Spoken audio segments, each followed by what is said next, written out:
Welcome back to another episode of Out Loud Geek, where we discuss news and views about pop culture, science fiction, fantasy, food, cooking, the outdoors, and more.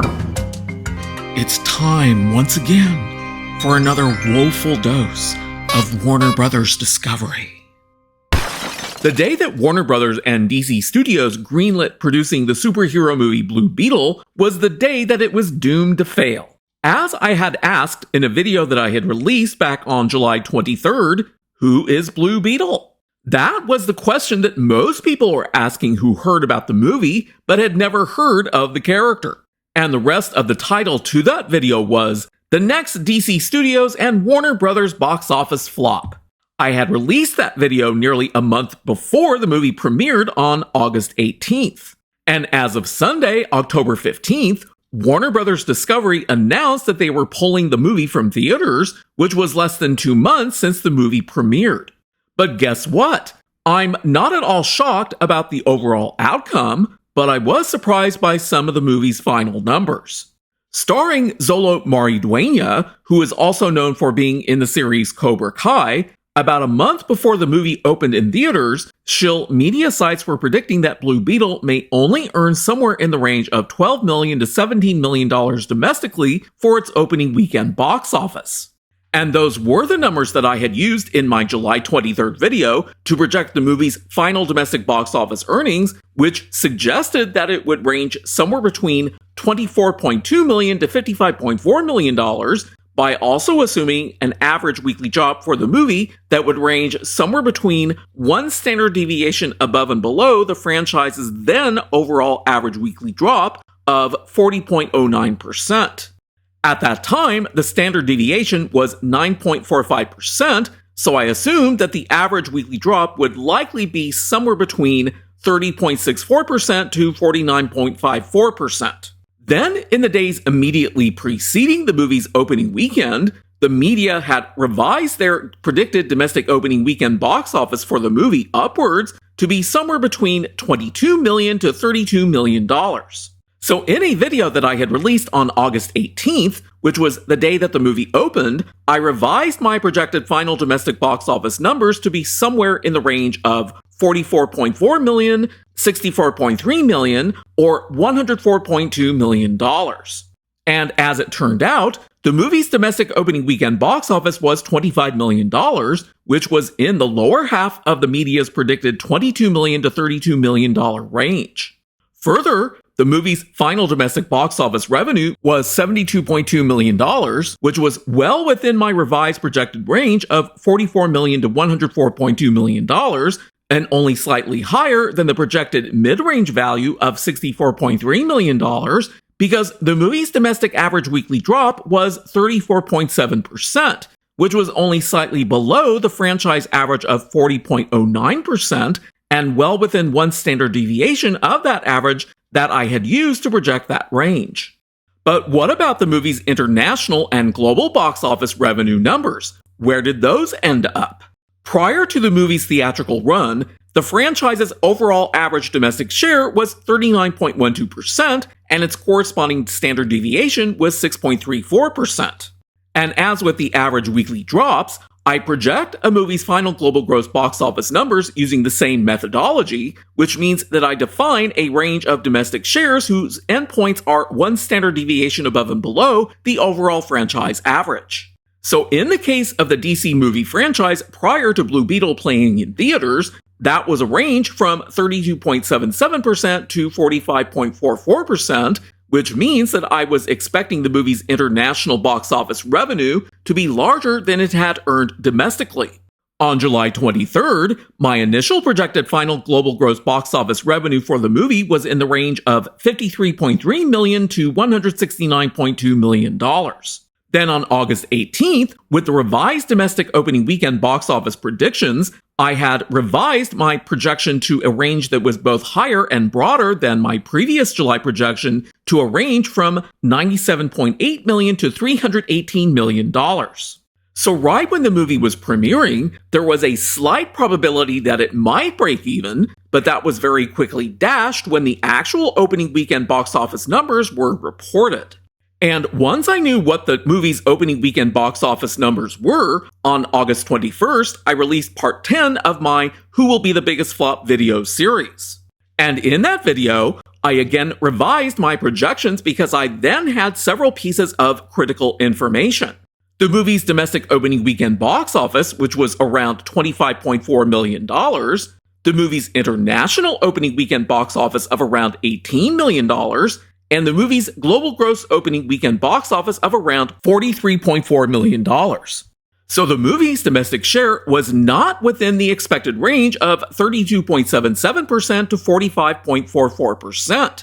Instead, it was around 58.52%, which was more than 2 standard deviations above the franchise's average domestic share of 39.12%. And that actually did surprise me. So when I revised my projections using the movie's domestic and international opening weekend box office earnings, my projections for the movie's final global gross box office narrowed significantly to a range of $87.7 million, $108.3 million, and $141.4 million. So in spite of how much my first 2 sets of projections had varied, the movie's final global gross box office of $128.4 million was well within all of them, and that was also in spite of the movie's domestic share ending up being 2 standard deviations away from the franchise average. And the movie's final global gross box office is so low that it's actually the lowest global gross box office earnings for any DCEU movie ever, by being even worse than the $132.2 million that Shazam! Fury of the Gods earned earlier this year. And what about its final domestic share? That turned out to be 56.17%, which was large enough to shift the franchise's overall average domestic share upwards to 40.33%, and its corresponding standard deviation rose to 7.6%. And that 56.17% domestic share remained just over 2 standard deviations over the updated franchise average domestic share. Warner Bros. Discovery and DC Studios spent $120 million to produce Blue Beetle. And from that, we can estimate a break-even point range for the movie by multiplying its production budget by 2.5 and 3.0 respectively to account for the 50% of gross ticket sales that movie theaters keep for themselves, as well as the additional costs of marketing the movie and other miscellaneous costs that the studio pays above and beyond the production budget. And when we do that, we get an estimated break-even point range of $300 million to $360 million, which means that Warner Bros. Discovery and DC Studios lost a lot of money on Blue Beetle. How much? When we subtract the movie's final global gross box office revenue of $128.4 million from the estimated break-even point range values, we get a range of possible losses that are between $171.6 million to $231.6 million in global gross box office revenue. And when we divide that range by 2 to account for the 50% of gross box office ticket sales that movie theaters keep for themselves, Warner Bros. Discovery and DC Studios lost around $85.8 million to $115.8 million on Blue Beetle. And those losses are small when compared with the massive losses that Warner Bros. Discovery and DC Studios had on The Flash, which currently remains in first place for winning the coveted title of Biggest Flop in my Who Will Be the Biggest Flop video series for 2023. Now we'll ask the question, could Blue Beetle have broken even? From a purely financial perspective, we can look at it in 2 ways. First, since the movie only earned $128.4 million in global gross box office revenue, to break even, the studio's total cost, which would include the production budget, marketing, and miscellaneous costs, could not have exceeded 50% of that, which would have been $64.2 million.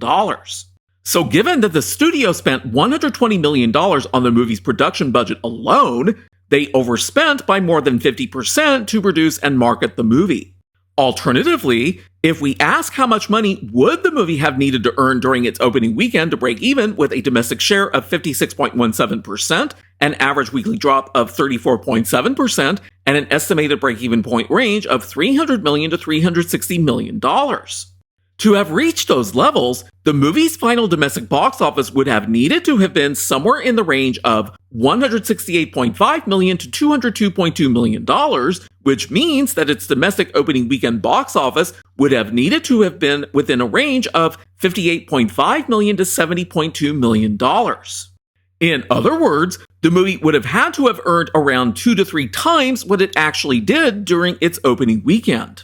But in reality, given how few people were actually familiar with the character of Blue Beetle, as well as the character's unusual history of having 4 different incarnations, as I had talked about in the video that I had released back on July 23rd, neither the character nor the movie had a viable audience. So an answer to the question, could this movie have broken even, that takes these facts into account would very simply be no. In other words, the moment that Warner Brothers and DC Studios greenlit the production of this movie, it was already doomed to fail. And the only reason that they did greenlight the movie was because it fulfilled the studio's internally mandated woke identity politics checkboxes. There is no other viable explanation for why this movie was produced in the first place, because there was no logical sense in basing an expensive superhero movie on what is essentially an unknown D-list character. It also didn't help the film's bottom line when the film's director, Angel Manuel Soto, who was hired to direct the film in February 2021, and who turned 40 years old earlier this year and is from Puerto Rico, made some controversial and politically charged social media posts in the months leading up to the film's premiere, including laughing at fans who were upset when one of the characters in the first Blue Beetle movie trailer called Batman a fascist. He then began to try to beg the same people that he had upset to go see the movie once the poor opening weekend box office predictions started to be published. So in spite of Soto's claims that Blue Beetle was supposed to be the first of a trilogy of films in James Gunn's and Peter Safran's new DC Universe reboot, I highly doubt that will ever happen, given what a massive box office failure the movie is. Thanks for watching today, and a huge thanks to everyone who has subscribed to our channel. We appreciate your support. If you enjoyed this video, please press the like button, and please feel free to share a comment. If you'd like to help support this channel, please press the red subscribe button, and please press the bell to receive notifications for new content. You can also find us on Facebook, Instagram, Threads, and Twitter by clicking on the links in the description. Until next time, this is Out Loud Geek.